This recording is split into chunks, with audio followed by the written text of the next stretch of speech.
les voy a presentar una explicación sobre la topología de los amplificadores operacionales y sus especificaciones en DC. Esto es un documento de microchip. Bueno, para empezar tenemos que saber que un amplificador operacional nos permite, como su misma palabra lo dice, amplificar o ganar un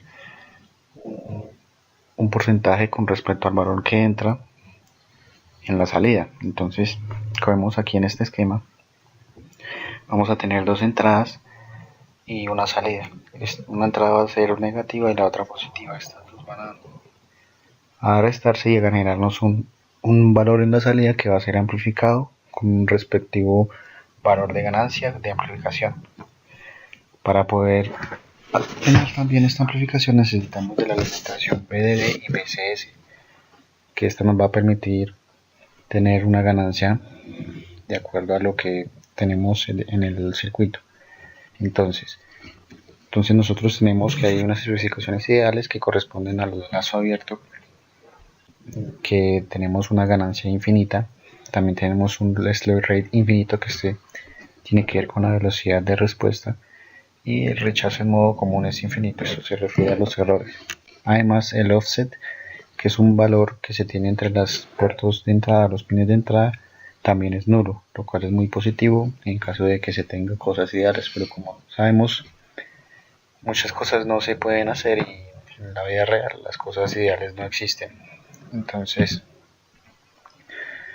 tenemos tres tipos de circuitos de tipos de materiales que se implementan en los amplificadores, que nos van a permitir tener ciertas características para nuestra aplicación de acuerdo a lo que queramos, ¿no? Entonces tenemos estas tres que van a ser BiFET, CMOS y bipolar. Este BiFET es un bipolar más un FET. La entrada es FET y los demás componentes son bipolares.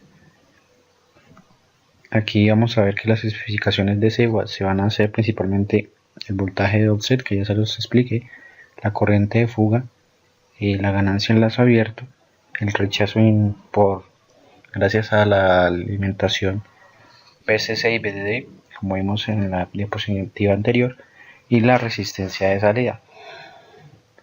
Además también tenemos el rechazo en modo común.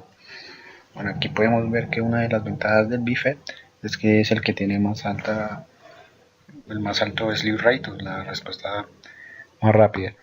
En cuanto al CMOS, vemos que tiene una ventaja que permite manejar lo que es riel a riel, que eso tiene que ver con la entrada, que a continuación lo voy a explicar.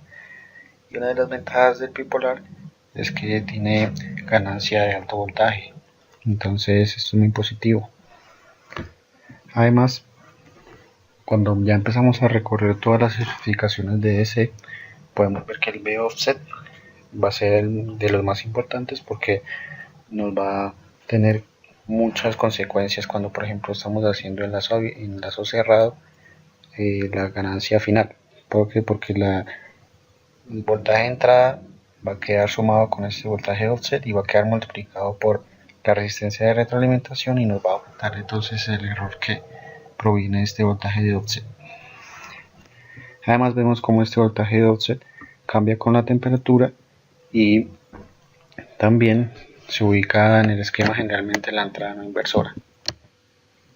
Bueno, en la siguiente especificación tenemos que la corriente de fuga, que es conocida como la corriente de bias, y vemos aquí en la figura 6 un simple ejemplo de cómo deberían ser los circuitos, o cómo se recomienda que sean, con resistencias de determinado valor y capacitores de 1 nano, para no tener inconvenientes con estas corrientes de fuga que pueden aumentando el valor de estas resistencias.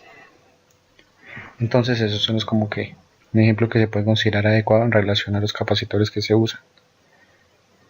Ahora, una de las ventajas ventajas que proporciona el bipolar es que, el CMOS, es que esta corriente de fuga es en picoamperios, mientras que en el bipolar es en nanoamperios. Además, lo que se considera la corriente de fuga en general es la resta de la corriente de fuga de la entrada no inversora con la entrada inversora. Bueno, además el circuito que les presenté anteriormente también es recomendado para circuitos de paso bajo que requieran una frecuencia de corte muy baja, como por ejemplo que el de este es de 10 Hz. Bueno, otro de los parámetros de especificaciones de DC tiene que ver con el rango de voltaje a la entrada, que depende del diseño. Tenemos estos tres diseños donde PMOS y NMOS son los principales, y el tercero es una combinación de los dos anteriores. El NMOS tiene restricciones para el rayo negativo a la entrada, que es la parte negativa, y el PMOS pues lo contrario. Bueno, ahora pues el tercero combina las dos, aprovechando las dos bondades de los dos, pero se pueden generar problemas de offset. En cuanto al lazo abierto y el rechazo de alimentación, tenemos que se puede calcular diferente la ganancia teniendo en cuenta el error si es lazo cerrado y lazo abierto, como les se muestra acá. La entrada se va a sumar con este voltaje V2 que corresponde al el voltaje de offset, y vamos a tener un resultado diferente en lazo cerrado como en lazo abierto. Esto de acuerdo a las ecuaciones que no les voy a presentar. Sino que, como sabemos, como se mencionó anteriormente, el lazo cerrado presenta inconvenientes mayores. Este V-supply o supply, perdón, es simplemente la diferencia de las dos voltajes de alimentación que se usan en el amplificador. Además, el ruido de alimentación a bajas frecuencias se rechaza más fácil para cuando estamos hablando del rechazo por alimentación. Aquí podemos ver esta gráfica donde podemos encontrar cómo pueden ahorrarse o cómo puede aumentarse el uso de vida útil de una batería.